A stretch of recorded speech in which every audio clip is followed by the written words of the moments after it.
Nimamush o'zbek qizlari o'zidan ketib qolgan ekan. Yevropadagi qizlar hatto o'ziga o'zi to'lar ekan. To'y uchun xishtima so'ramas ekan, o'zbeklar cho'tta mahrga nimadirlarni so'rashni boshlashibdi.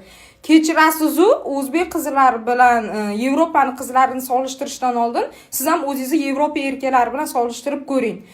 Yevropadagi erkaklar xotin olib kelib o'zini xizmatini qildirmaydi. Unaqa xizmat qilmaydi, u quldek xizmat qilmaydi. Yevropadan xotin olsangiz, tim bo'li siz ota-onangizni, urug' avlodingizni umuman rozi qilmaydi. Tupurib qo'ygan bor. Men bu qilyapsan deydi, shunda o'tirib hishtiman qila olmaysiz.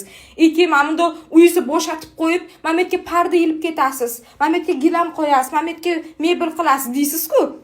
Ma deydi, o'zing qil deydi. Sizga unaqa narsa qilmaydi.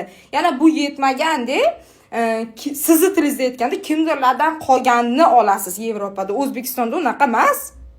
Ya'ni qanaqa solishtirish bu? Siz o'zbek qizlarining oyog'ini tegini o'psangiz arziydi-da.